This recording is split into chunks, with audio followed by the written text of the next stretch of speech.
Kasih salam dulu kiri kanannya. Tuhan kita luar biasa. Haleluya. Berfirmanlah Tuhan kepada Musa dan Harun di tanah Mesir.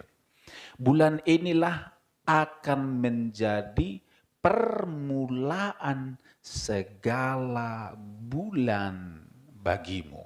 Saudara, ceritanya begini. Kenapa ada Hari Raya Imlek? Hari Raya Imlek itu ternyata konon ceritanya ribuan tahun yang lalu di Tiongkok, di Cina sana,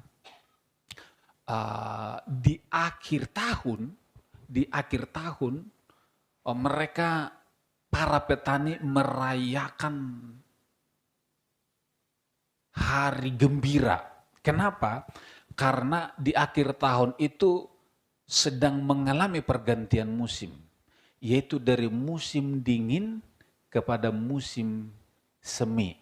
Di musim dingin orang-orang di Cina itu nggak bisa kerja. Kenapa? Karena terlalu dingin. Jadi mereka lama tidak bekerja. Ketika musim itu mulai berganti kepada musim semi, mereka bersukacita, mereka merayakannya, saudara-saudara. Kemudian di akhir tahun itu juga ada seekor binatang yang sangat menakutkan. Namanya monster nian. Itu sangat menyeramkan. Kemudian monster itu dia masuk ke kampung-kampung, ke kota-kota, ke desa-desa untuk memangsa manusia, hewan-hewan, dan tanaman-tanaman, saudara. Jadi waktu itu semua orang di Cina itu mereka ketakutan luar biasa. Karena monster nian ini yang menyeramkan ini, yang jahat ini. Lalu saudara, ketika mereka sedang ketakutan, akhirnya orang mulai melakukan berbagai cara untuk selamat dari ancaman ini. Kemudian mereka taruh di depan rumahnya, di depan pintu, sesajen, makanan-makanan. Kemudian tujuannya apa? Supaya ketika ini datang, mau masuk ke rumah, dia lihat di situ makanan, dia makan itu makanan, kemudian dia kenyang, dia tidak lagi masuk ke rumah, dan yang di rumah itu selamat. Ini gambaran tentang kuasa si jahat, kuasa maut yang sedang mencengkeram manusia. Sebab upah dosa adalah maut, kematian yang kekal. Tapi tahukah saudara, kita selamat dari maut karena ada korban pengganti, yaitu Yesus mati di atas kayu salib. Sehingga maut ditimpakan kepada Yesus sehingga Yesus yang mati.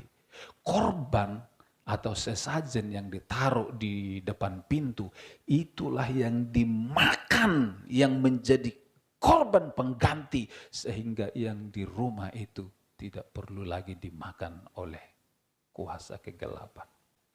Jadi bersyukurlah saudara, karena Yesus sudah rela menjadi korban pengganti.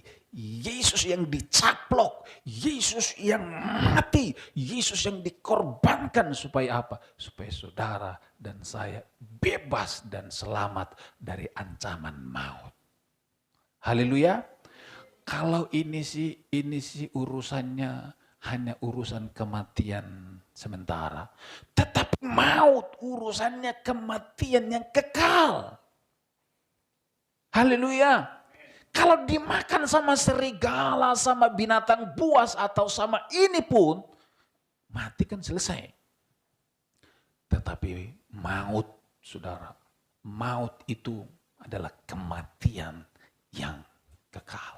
Peristiwa di Mesir, saudara-saudara, di Mesir itu suasana sangat menakutkan, saudara-saudara. Kira-kira gambarannya mirip begini, saudara-saudara. Puji Tuhan bangsa Israel selamat karena darah anak domba yang dioleskan di atas pintu. Mereka keluar dari Mesir dan mereka selamat, saudara-saudara. Saudara nggak perlu lagi bikin ini ya, karena Yesus sudah mati buat kita. Setan nggak takut sama ini. Kekayaan bikin gini, nggak usah. Supaya tokomu laris, orang nggak usah. Ya, nggak usah pergi ke dukun, nggak usah. Sia-sia semuanya. Cukup satu, Yesus is the best. Katakan sama-sama. Yesus is the best. Yesus mati di atas kayu salib, dirinya saja, tubuhnya saja diberikan buat saudara dan saya. Gak mungkin berkatnya tidak diberikan. Haleluya. Asal kita mau bekerja keras. Tapi kalau malas-malasan minta berkat, gak mungkin dapat berkat. Haleluya. Berkat gak jatuh dari langit, bro. Amin. Berkat gak jatuh dari langit. Enggak jatuh. Berkat itu datang dari mana? Lewat saudara bekerja. Kalau nggak bekerja, Paulus bilang, kalau kau nggak bekerja, nggak usah makan. Itu kata Paulus. Amin. Jadi jangan mengasihani diri sendiri. Jangan. Mati kita. Haleluya. Tetangga nggak kasih makan kita. Haleluya. Kita yang kasih makan diri kita. Itu sebenarnya kerja. Kerja. Tuhan kerja enggak? Hari pertama kerjanya apa? Menciptakan apa? Hari kedua kerja enggak? Hari ketiga kerja enggak? Keempat kerja enggak? Hari kelima kerja enggak? Hari keenam kerja enggak? Hari Minggu kerja enggak? Istirahat. Ada yang kerja sini hari Minggu? Istirahat.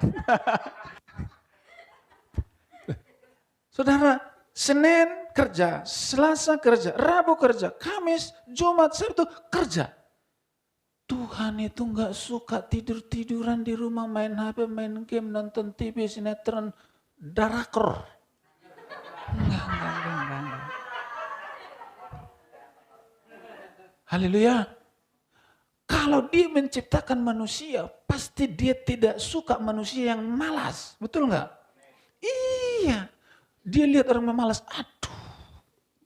Beda DNA dengan gua, kata Yesus. Kata Tuhan. Iya kan?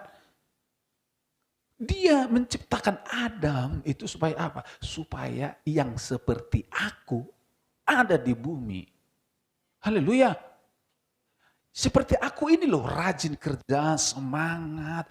Aku ciptakan manusia supaya bumi itu enggak kosong, supaya yang seperti aku ini ada di bumi, kemudian aku ciptakan manusia yang sama dengan aku. Harapannya apa? Supaya di dunia dia semangat kerja, gitu. Itu. Betul enggak? Makanya Yesus berdoa gini, kalau kamu doanya gini, datanglah kerajaanmu, jadilah kehendakmu di bumi seperti seperti di surga ini loh, di sana diinginkan oleh Tuhan. Amin. Di surga itu Allah itu suka bekerja, dia rajin, kreatif, inovatif. Dia ingin kau di bumi harus rajin. Itu. Amin. Jadi kalau ada orang yang malas, aduh bangunnya siang, terus apa lagi saudara?